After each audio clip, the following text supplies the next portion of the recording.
Hello guys, मी समीर तुमचं स्वागत करतो माझ्या नवीन ब्लॉगमध्ये. आज आम्ही जपानमधील साकुदायरा येथून कारुझावा येथे फिरायला जाणार आहोत.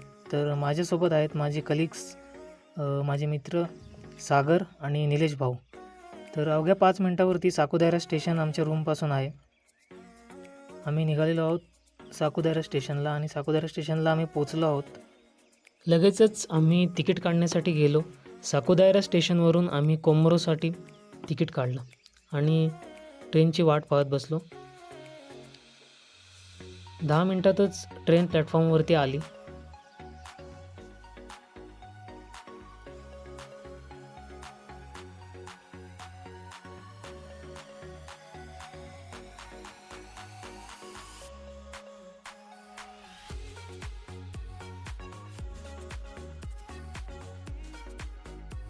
सगळेजण उतरल्याच्या नंतर आम्ही ट्रेनमध्ये लगेचच प्रवेश केला.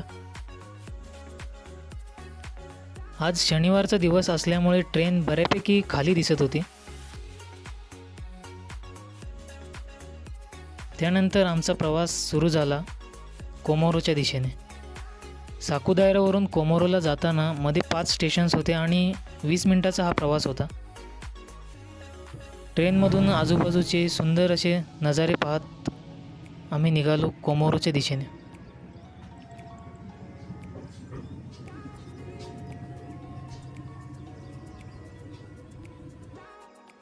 वीस मिनिटातच आम्ही कोमोरोला पोहोचलो.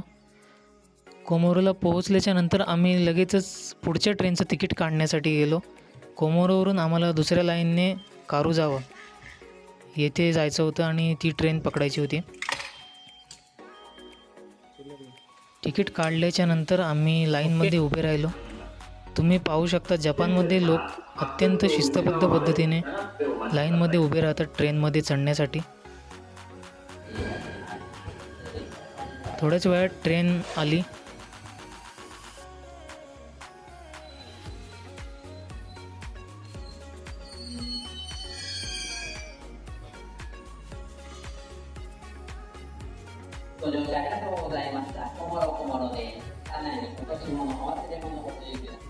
ह्या ट्रेनमध्ये मात्र मागच्या ट्रेनपेक्षा जास्त गर्दी पाहायला मिळत होती. ट्रेनमध्ये TC देखील होते जे तिकीट्स सगळ्यांचे चेक करत होते.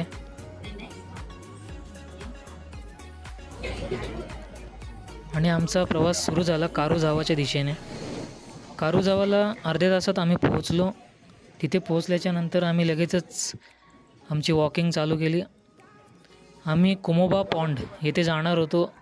25 मिनटाच्या वॉकिंग डिस्टन्सवरती हा स्पॉट आहे कारुझावा स्टेशनपासून. सगळीकडे दाट असं धुकं पसरलं होतं आणि थंडी देखील खूप होती. जसं महाराष्ट्रामध्ये माथेरान हिल स्टेशन आहे त्याप्रमाणे काहीसा हा भाग दिसत होता. अत्यंत घनदाट अशा जंगलामधून आम्ही चालत कोमोबा पॉन्डच्या दिशेने निघालो होतो. आजूबाजूने खूप उंच उंच झाडं दिसत होती.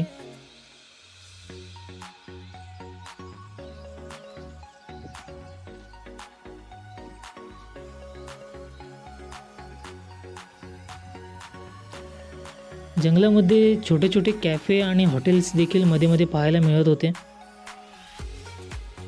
त्यानंतर जवळपास 25 मिनटं चालल्याच्या नंतर आम्ही पोहोचलो कोमोबा पॉन्डला. खूप मोठं असं हे तलाव होतं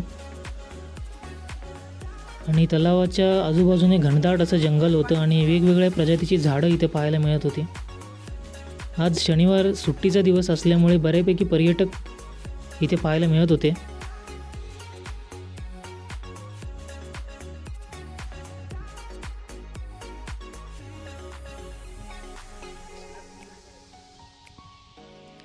तलावाच्या संपूर्ण गोल आम्ही फेरफटका मारला आणि निसर्गाचा खूप सारा आनंद घेतला. अत्यंत शांत असं वातावरण इथे पाहायला मिळत होतं.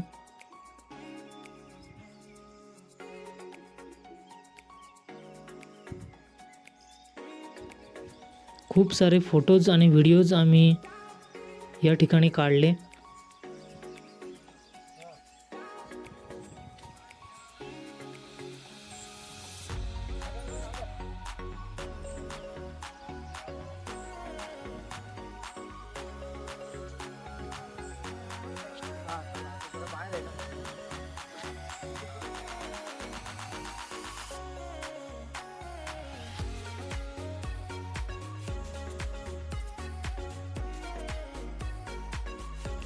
या ठिकाणी आपल्याला पाहायला मिळतं की जपान देशामध्ये टेक्नॉलॉजीसोबतच त्यांनी निसर्गाची देखील संगोपन खूप चांगल्या प्रकारे केलेलं आहे. निसर्गाची काळजी देखील त्यांनी खूप चांगल्या प्रकारे घेतलेली आहे.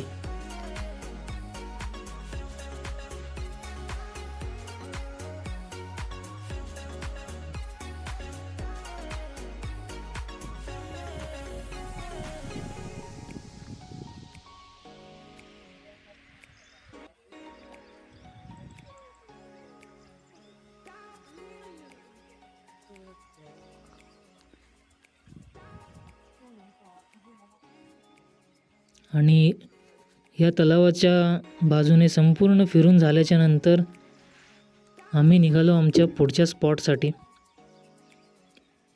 पुढच्या स्पॉटचं नाव होतं शिओझावा लेक अँड गार्डन. तर कोमोबा पॉन्डपासून तिकडे चालत जाण्यासाठी जवळपास पाऊण तास आम्हाला लागला. मात्र जपानमध्ये वातावरण चांगलं असल्यामुळे, थंडी असल्यामुळे वॉकिंगला कोणताच त्रास होत नाही.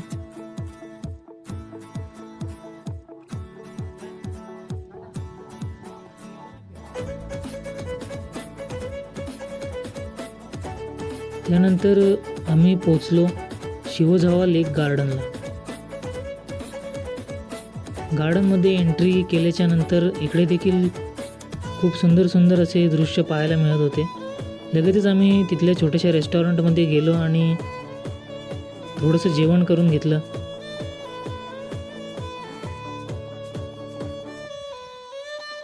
जेवण करून झाल्याच्या नंतर आम्ही गार्डनमध्ये फेरफटका मारला.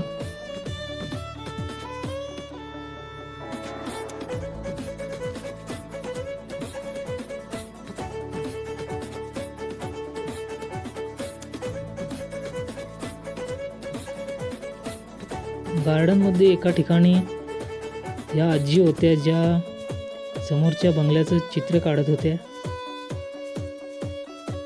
त्यानंतर या गार्डनमधील तलावामध्ये कोई कार्प नावाची जी फिशची प्रजाती आहे त्याचे खूप सारे फिश या पाण्यामध्ये पाहायला मिळतात. खूप मोठे मोठे फिश आहेत आणि इथे फिश फूड देखील मिळतं जे लोक त्यांना खायला घालत असतात. जवळजवळ 4 ते 5 किलोचा हा एक मासा आहे आणि त्यांना देखील आम्ही फिश फूड दिलं.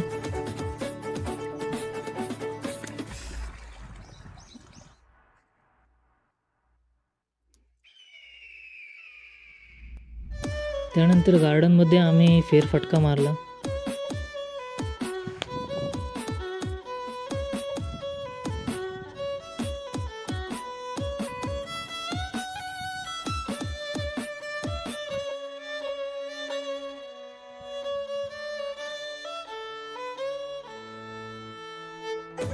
नंतर आम्ही गेलो या गार्डनमध्ये ज्यासाठी लोक येतात ते म्हणजे बोटिंगसाठी.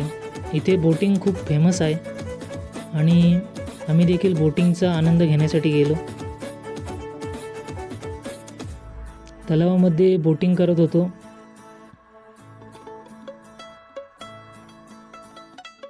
थोडा थोडा पाऊस देखील पडत होता आणि जवळपास अर्धा तास आम्ही बोटिंग केली तलावामध्ये. बोटिंग करत असताना तलावामध्ये खूप सारे मासे पाहायला मिळाले.